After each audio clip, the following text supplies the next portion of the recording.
Very good morning to the August House. At the outset, my sincere thanks to Professor Bagres Mo for giving me this opportunity to think on this topic and come out with something. Thank you very much for really, enhancing my understanding on these issues. Topic is before you. Um, That's a use of investigation plans in our domestic criminal jurisdiction, which we are going to discuss with the help of one of the, what we say, fact-rich crime or organized crime, that is the human trafficking. It's a co-presentation by me and my co-presenter, Shiriyesh. This is the outline. You can find that on the whole there are six sub-themes. The first three themes I'm going to deal with, and the next three themes are to be taken up by Shiriyesh. In one sense, you can say that the first part deals mostly with the theory portion, the law in books. So I'll be dealing as an academician, the law with books, and the other part primarily deals with law in action. And Shiriyesh, practicing lawyer here, will better deal with that other part. Now, coming to the introduction of this topic. Here in Indian criminal justice system, as a matter of fact, there is no instrument in the name of investigation plan, meaning there is no document which codifies or consolidates everything which is relating to the investigation in one of the document which can be called the investigation plan. We do not have any such document. We do not have any such document in the form as the Office of the Prosecution at ICC is proposing. However, what is more important is it does not mean that Indian criminal justice system does not have investigation plans. They are scattered. They are scattered between among various things like legislations, statutes, policies of the government, directives from again different departments of the government, many a times from the police itself. Then commissions reports. We are really a very vibrant country. We do have National Commission for Women. We do have NHRC, National Commission for the Protection of the Human Rights. So they come out with their reports as and when it is required. Apart from this, we have our Law Commission, Indian Law Commission, which also gives us recommendation from time to time. And more importantly, the most vibrant organ of this democracy, this Supreme Court on the right side. Yes, our high courts are also very proactive. Very many interpretations which are coming out become part of that investigation plan. But most of these, the elements of the investigation plan here in India can be said are contained in this statute which is known as CRPC or Code of Criminal Procedure. So its name is quite indicative. It's a code containing the or regulating the procedural aspects of the criminal trial, starting from the first beginning stage of the investigation. So this is in general the scenario. With this background, now we can proceed further to know a little bit about the offense with reference to which we are going to discuss this. And that offense, you know, is that of human trafficking. The first line in the slide is a very, very popular statement. Whosoever wants to study anything, you will find in most of the this literature, this is the first line. What? Human trafficking is the world's third largest organized crime. Of course, illicit largest profit-making crime. We have from 1948 UDHR and then two treaties. But here, this cross borders crime is an utter violation of those rights which otherwise we think like inalienable and non-negotiable and universal. So very pathetic situation with respect to this crime. And we are talking about, of course, trafficking in humans, as I will proceed further more with reference to the women and the children. Now, when I talk about this crime vis-a-vis my own country, again, unfortunately, we find that India is a source of this problem, meaning from this country, the persons are trafficked to other destinations. It is also a destination, meaning the persons from other countries are also brought here. It is also a country of transit. That is from one country to another country. When these children or the women are taken, then they may have a transit for some time here. Since I have said it's a translational organized crime, we can talk about this crime both from the point of view of international law or from the point of view of any domestic law. Now, the task which was given to me was to see it from domestic jurisdiction, and therefore we'll be talking about more. We will not be talking about Palermo Protocol and other things. We'll be talking about more about how this offense has been tackled by Indian legal system. Here I'm not saying Indian criminal justice system, I'm talking about Indian legal system, where because apart from criminal statutes, we do have certain statutes to regulate or deal with this problem. Fine. Okay. Coming to the law, we do have a specific provision in our constitution in this Article 23, and then as far as statutory provisions are concerned, there are primarily two. One is that Indian Penal Code, and the other is Immoral Traffic, this act, and then there is another bill which is pending. I'll be talking about first of 1956 Act, and then I will take you to 1860 Act. So the title says Immoral Traffic Prevention Act. Yes, but this is a misnomer. The whole title of this act is a misnomer. It does not even define at all in this statute the meaning of the word traffic, the meaning of the word immoral traffic. Though this statute does have one section, definitions, and so many words are defined.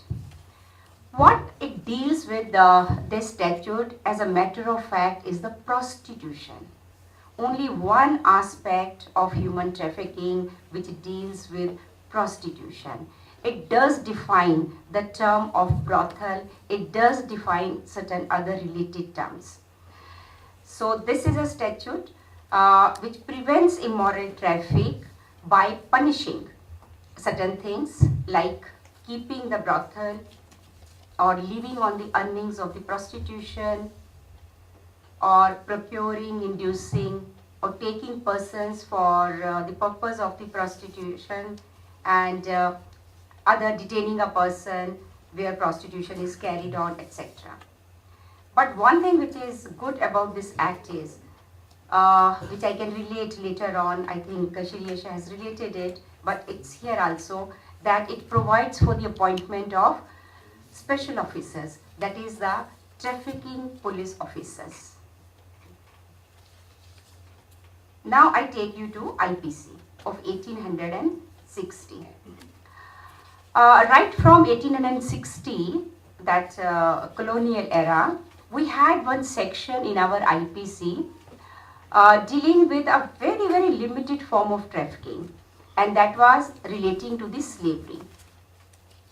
Then our country was really shaken. And December 2012, when that infamous Delhi gang rape case has happened, and particularly the students sitting here, they are all aware of that. Immediately thereafter, Justice Verma commission was constituted, which within its time, performing exceptionally well, has recommended certain changes in Indian Penal Code, and some of those changes related to this human trafficking. So it's here, Justice Verma committee was set up after that gang rape case, and the result of that, this amendment came in the year 2013, amending our Indian Penal Code. Section 370 was overall radically changed, and it's here that in the year 2013, for the first time, we have a criminal statute defining human trafficking. Defining and of course punishing. In IPC contains the definition of the offenses and the punishments. So let's have a very, very quick look how this has been defined, right? Because it is the only statute. Okay, so this is how this has been defined. It says whoever for the purposes are mentioned here, recruits, transports, harbors, transfers, or receives a person or persons. Then the modes of receiving are maybe threats, force, coercion, abduction, or by playing any fraud, deception, etc. It's quite exhaustive. Inducement, giving any payment to achieve the consent of any person, having control of the person that commits the offense. And then a punishment is provided with one difference. I'll be fast, okay? If those students sitting here, they know that there is one style in which the punishment was provided at a time when it was enacted in the year 1860, and the style was maximum punishment. So this is the offense punishable up to 7 years, up to 10 years, etc., etc. Leaving the discretion to the judge, it's up to, no minimum punishment has been prescribed. But this is an amendment in the same statute which provides also minimum punishment, and depending upon the gravity of the offense, right? Then 370A has also been added, which is primarily for the minors for sexual exploitation. Separate aggravated punishment has been provided. This we have done, and now let me take you to that bill. Trafficking of Persons Prevention, Protection, Rehabilitation Bill 2018. Again, this title of the act is a misnomer. It's bill, I have read it thoroughly. Why? Because at the time when I was writing, when I was working on this book on human trafficking, at that particular time I thoroughly read it. This is an act. You see, when we talk about human trafficking, there are two broad perspectives of that. One is a criminal law perspective, other is a human rights perspective. And criminal law perspective says that traffickers should be prosecuted and punished. But then the human rights say that the trafficked person, the victims, should also be heard by the legal system, and they should also be rehabilitated, counseling, and there are so many. If the girl is recovered, of a tender age is recovered, what to do with that girl? Where to keep that girl? The law doesn't say anything on human trafficking, doesn't say anything.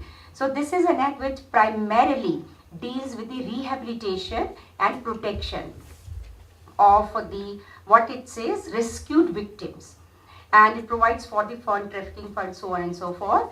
But one thing which is good in this is it also provides for the specific public prosecutors, which I think we can relate with our the quality of the invisible investigation plans here in India.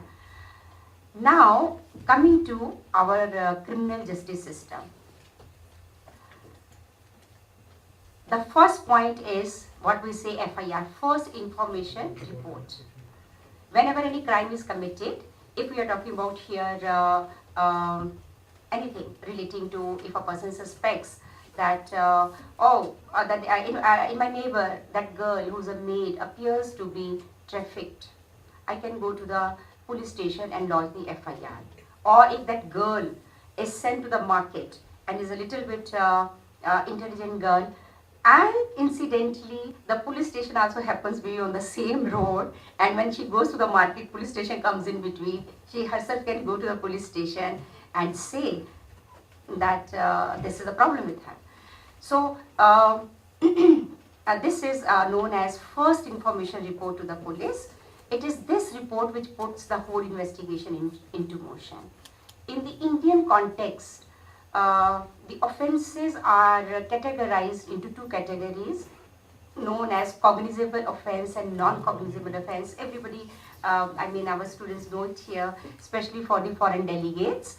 The main difference, not going to the technicalities, main difference between cognizable and non-cognizable is more serious crimes are designated as cognizable. There is a schedule, offences are listed, and less offences non-cognizable. Implications are, if the offence is more serious cognizable, the police officer can immediately start investigation without any permission from the magistrate. He can immediately arrest and start the investigation without filing complaint there with the magistrate. But if it is otherwise, first of all he has to take permission. Can he arrest and start the investigation? But as far as human trafficking is concerned, of course, without any doubt, this comes under the serious crimes. Okay. Now, when the investigation by the police starts, how much time so I can maintain my speed? Okay. Okay. No, my co-presenter is also. Okay. Oh, thank you. So I can maintain my original speed. Thank you. So kind of you.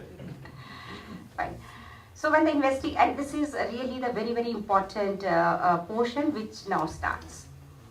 When the investigation starts, it starts by the police department, police people, investigating officer, IU as it is commonly known, and it is he who finds the facts, gathers the facts, as we say fact gathering comes here. He records the statements of various persons including the suspect and other persons. There is a particular provision also which I have mentioned here.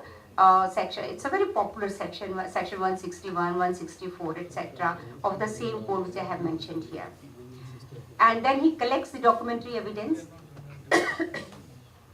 We have huge case law on confession, and the law is like this, that the police officer cannot take any confessional statement from the suspect. If he takes, that is absolutely inadmissible in evidence. However, he can take the accused to the magistrate, to the court, and if that confessional statement is recorded before the magistrate, then from the evidentiary value, it is admissible. So all these things are done immediately after filing of the FIR. What happens thereafter? If all these things have been done and the investigation is complete, then the police files a report, final report, before the magistrate or session judge, whatever is prescribed in the statute. Now this final report by the police may be of two types. It may be the closure report, or it may be the report containing charge sheet and taking this investigation further. As we have been saying at the ICC, if there is a reasonable basis to proceed further, otherwise investigation stops even at that particular stage, preliminary stage. So we can somewhere or the other relate this phase of investigation here with those stages. Now, if it is a closure report, and closure report, again we can understand all these things, how these persons, if they are influenced. Because yesterday I was talking about the case of Delhi High Court case of Sachin Kumar. who's sent behind the bars after 34 years. Now if I can take few seconds, uh, he could not be dealt with by the police, ordinary police at all. The police was helpless. The police, local police is a state subject here in Indian setup. Police could not dare, and therefore this matter was given to the CBI, Central Bureau of Investigation. And when the people of Central Bureau of Investigation went to his house to take him into custody, at that particular time, his party was not in power, but he was still powerful, but because he has to save himself at any cost. The people of this Sajjan Kumar, this politician, house arrested the CBI officials and damaged the vehicles, the jeep, etc., which they have brought. For hours, the CBI officials had been house arrest in his house. He was so powerful. And here we are talking about closer report by whom? By police. So there is a lot more behind this. We also talk about corruption, the bribes. So if all these external elements are playing, then of course this power may be misused, and therefore we are talking about the integrity, and therefore we are talking about the quality control in this whole process. Fine. If the police after investigation find that there is no sufficient evidence, it is the police who has to give the verdict. As a matter of fact, if I may say so, no sufficient crime against the alleged accused, then he may file a closer report. Of course, before the magistrate, the IO has to file whatever his finding is there. And then the accused who has been arrested may be released. Yeah, this is a condition, furnish a bond and undertaking that as and when you are required, you have to come. But he's released. Now, this closer report comes before the magistrate. What are the options before the magistrate? Whether the magistrate is bound to accept the closer report? Obviously not. So, magistrate has two options. Magistrate may accept the report and close the case, or direct the IO to further investigate the matter. However, in some cases, the magistrate has been given power to directly reject the closer report, don't ask the police to investigate further, and take cognizance itself and issue directly summons to the person and direct the appearance, and then take further steps. So this is a check on that wide power of the police. What happens thereafter? If it is not a closer report, but it is a final report containing reasonable ground to prosecute this person, the language which we use there at the ICC, then the final report is filed. And it is this final report which contains the offences. This offence under this section, this offence under this section, along with the ingredients of the offence. These are the ingredients of the offence, and this is how these ingredients have been fulfilled here. But apart from that, what we say levelling of the charges, this report, a thick report, happens to be a thick brief from the police to the court. It also contains other things, gathering of the facts, copy of the FIR, which is very important, and whatever I have said before, the functions of the police, whatever they have done, statements if they are recorded, and if witnesses have been called, their statements, and if they have seized certain document to prove the guilt of the accused, and other whatever they have collected, they have all have to give it, submit it to the magistrate. And then comes the stage of framing of charges. So there's a difference here in our jurisdiction, leveling of charges and framing of charges. Charges are leveled by the police during investigation, but charges are framed by the magistrate. The moment charges are framed, the trial begins. Investigation is over, trial begins. And it's here, as I was telling my opening remarks, the moment trial begins, from the other door, prosecution steps in. And but before, there is one thing in between. The police has leveled the charges. The accused has, suspect has come to know. Charges have not been framed. There is one phase that this accused can file an application before the magistrate to quash all those things that this is false or this is not sufficient. So that one statutory protection or right is given to the suspect. Now, when the trial begins, he may plead guilty. I don't know, it needs certain study in how many cases the person has pleaded guilty.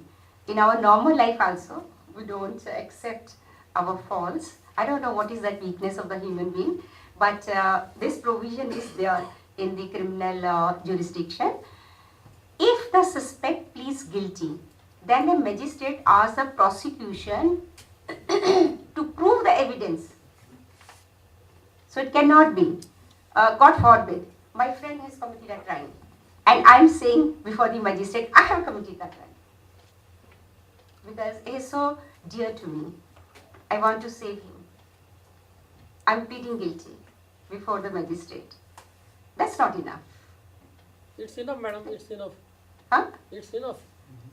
If he pleaded guilty, then convict him. No.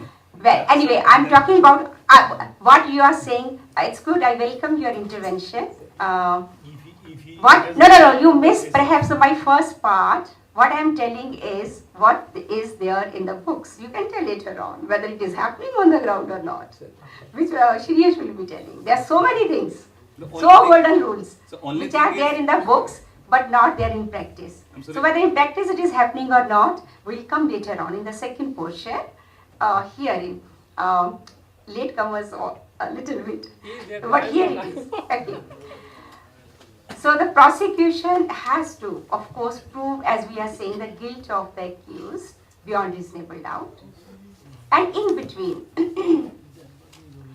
if the accused wants to make any statement before, during the trial before the magistrate, we really believe in our criminal justice system, really believe in what we say fair trial.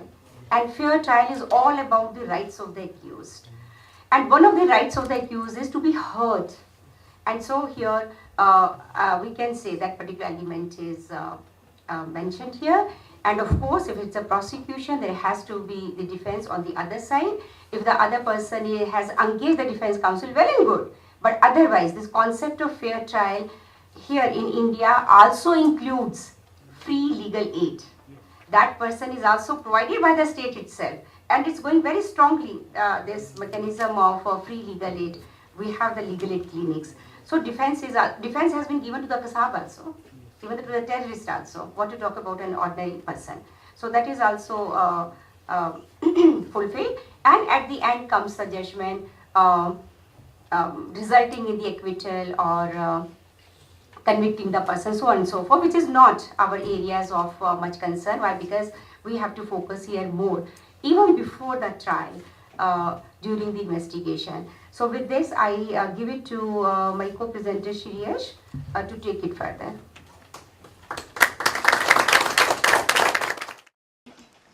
I hope I'm audible. Thank you so much, Professor Tandon, for that illuminating speech on the Indian criminal justice system and the offense of human trafficking. Now, the three subtopics that I will be considering or possibly canvassing in my speech will be points of action, as Professor Tandon pointed out, whether how and in what manner is prosecution conducted, and how do counsels act in furtherance of their clients' instructions, and so on and so forth. But what is most important in this stage is to understand what exactly do investigators do in order to increase quality control of their investigations.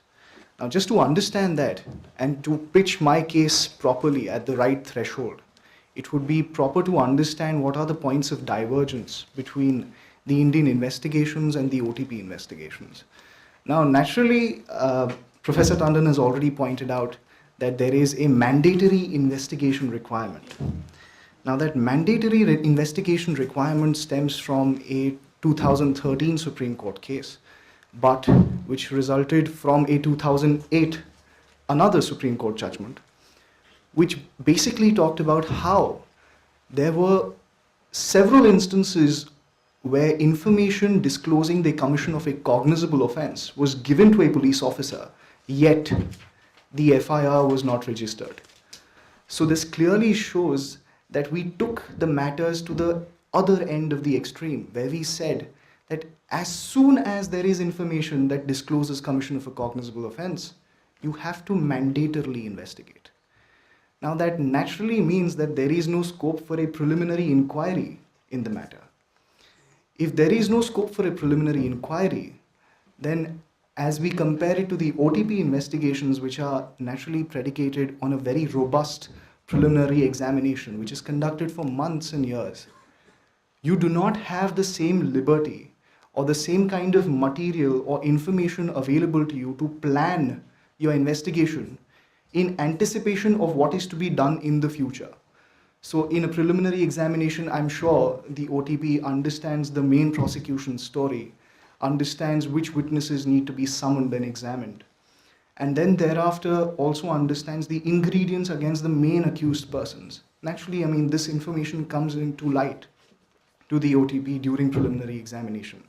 However, that is not the same liberty that we have in the Indian criminal justice system.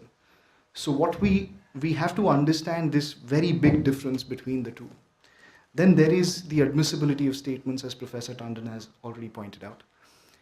It is that we have seen through practice and experience that police officers, for some reason, were able to extract testimonies from witnesses or confessions from the accused persons in order to pin the accused down. So naturally, we had to deviate from that principle, and then we had to put down this provision in the 1973 code, which made all statements before police officers inadmissible in law. This makes the requirement for a 164 statement, that is a statement that is made before a magistrate, even more important. Because a 164 statement that is a statement before a magistrate is admissible, but a statement before a police officer is not. So therefore, clearly during investigation, an investigator ought to take that into account, because a 164 statement, that is a statement before a magistrate, can naturally be taken contemporaneously. You avoid the risk of either the witness losing memory of the facts, or secondly, that the witness may want to either embellish his story or may want to turn hostile. Either way, he could be influenced during the process from the time when the investigation starts till the actual examination or cross-examination is done in court. Because usually when you talk about organized crimes, we see that filing a final report by the police takes about a year and a half at the minimum, because they have to understand so many witnesses. They have to consider so many facts. And since they are so overburdened with as many investigations, the minimum that is considered is 1.5 years, which means your witnesses will then be examined in court at least 2 years or 2.5 years thereafter. So it is always advisable to take a 164 statement.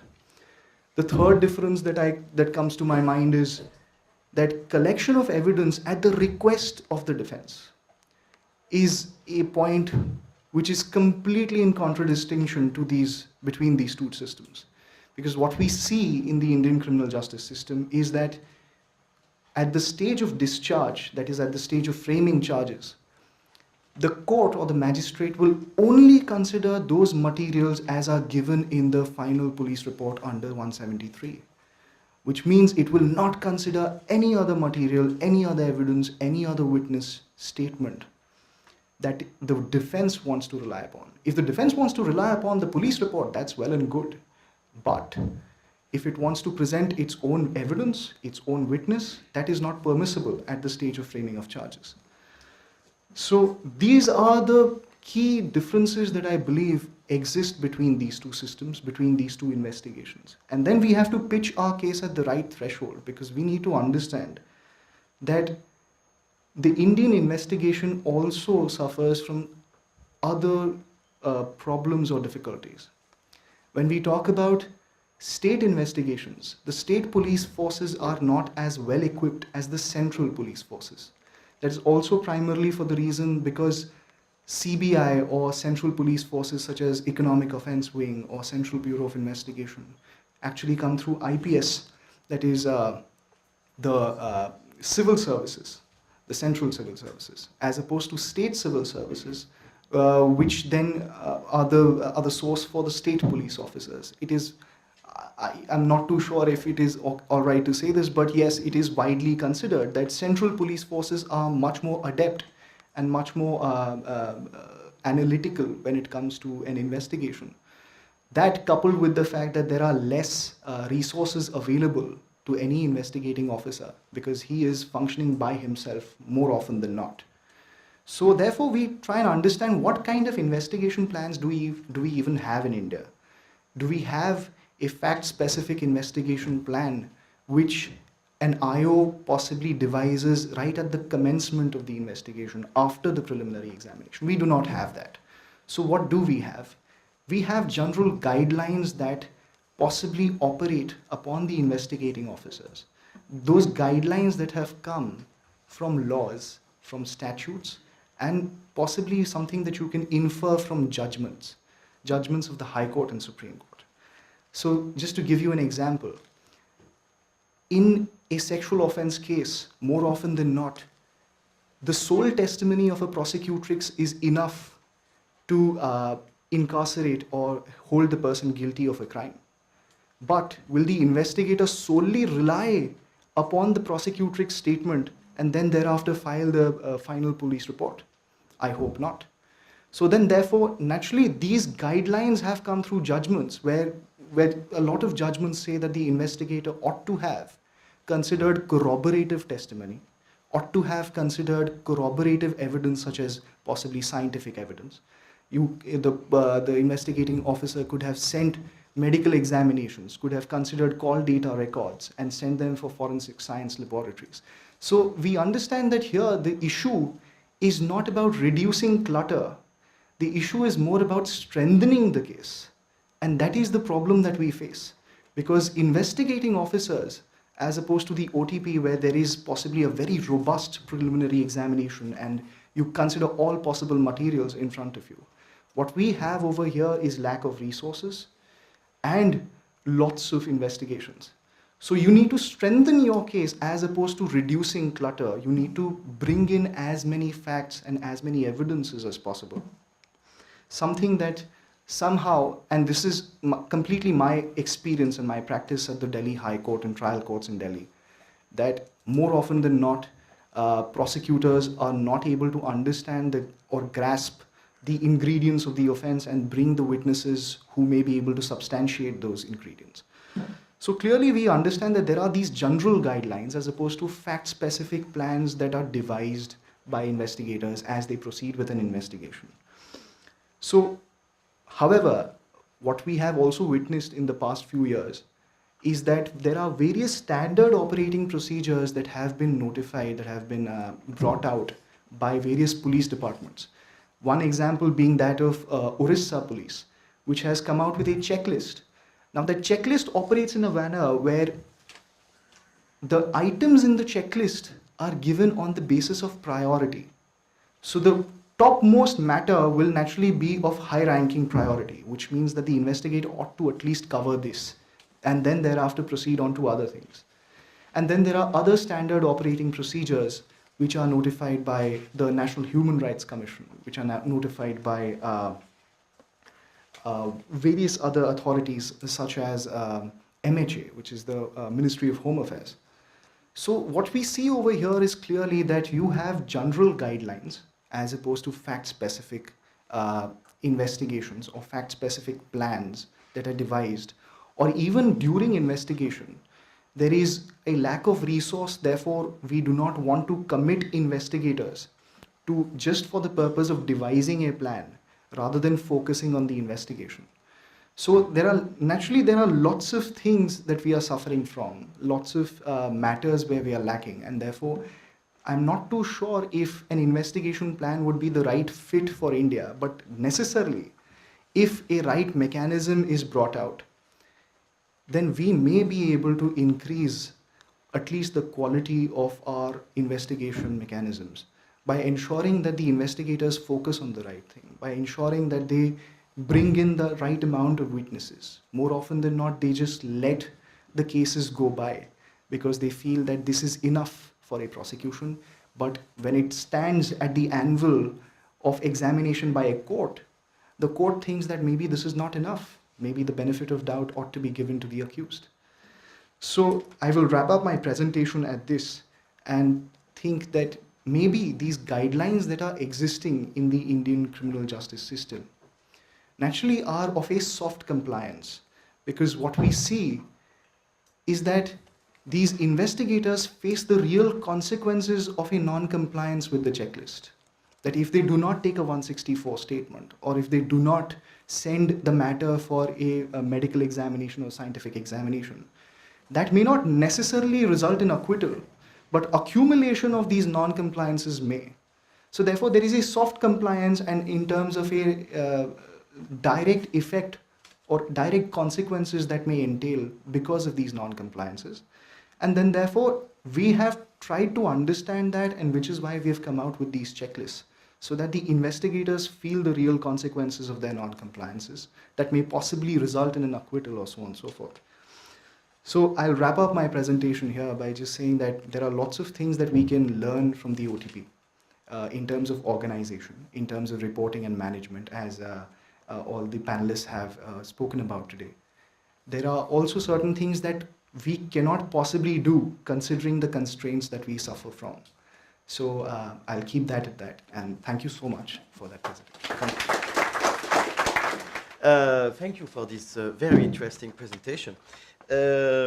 First, I was interested by what you were saying on the Indian criminal justice system, and I was interested especially by when you were referring to those victims of trafficking.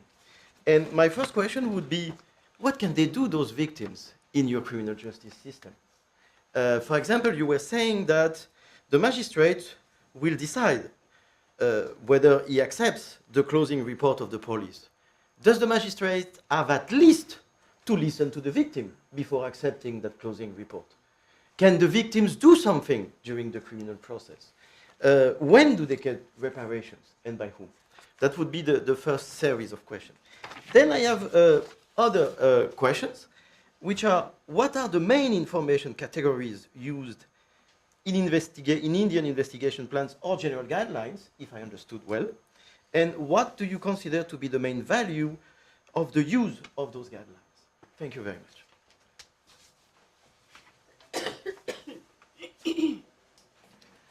Please excuse me for this bad throat.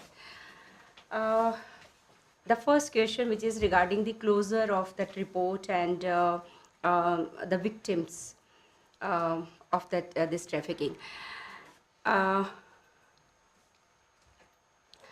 I also mentioned that after filing this, there is a discretion with the magistrate. It's not that once this closure report is filed, the magistrate is bound to accept it. And the power is at two levels of the magistrate. One is saying again to the police for further investigation or opening of the investigation, or he himself can summon the persons and proceed further. Apart from this, I have also mentioned herein, but that is more from the point of view of the traffickers. And here, perhaps you are talking about more from the point of victim. But then, is there consistency in the case? Anyway, okay, let me talk more about the victims here. You know, the problem of the victims comes at the time when they are taken up from somewhere. Say, for example, the police have got the information that so-and-so, the girls are being transported from one place to another place, and during the transportation itself, maybe from the aeroplane or maybe from the train or the bus, those girls have been recovered. The very first question is, irrespective of, you forget the traffickers' punishment, the traffickers' arrest and all that. First of all is, then what to do with these girls now? Is there shelter home where the girls can be taken? That's one question, and then of course it's just the answer to the question. Having a shelter home and the quality of the shelter home also is one very big area of research. And they have been taken shelter of course they have to be fed, they have to all these kind of the things. And the, let me complete and then of course आपको इसीलिए बुलाया है. You have been called for these things also. Thanks for being so impulsive and all that. That's one of the things. And another is that now the suspects have been taken into custody and the trial begins. And again, because this answer to this question will also take me causes of trafficking. Because it is out of sheer abject poverty, ignorance, just having 6 daughters. The family has, the father has just produced, and each elder child is taking care of the younger child. So the family may not be prepared to take them back. So it's again a burden, economic burden on the state also. But again, it is if it is a state who's a guardian of its people, he has to take all these things. And if that again depends upon whether the children want to go back their home or not, etc., etc. And then of course, you know, the stigma and this what we say, the kind of emotional setback which they are going, the trauma, etc. They have to come out from this because they are not these tender age children are not taken in the name of this. They have not given the consent for this. They have given the consent, oh, we will give to job in most of the time. And when they come to know that this is the fate, they have to also come out from this. So counseling, all these things are more from this point of view. The other 2 questions I think Shirish can take.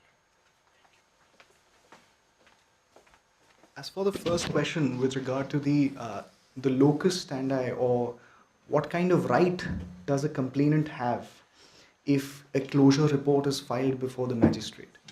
Now, in my understanding, a complainant is supposed to be slightly divorced from criminal proceedings.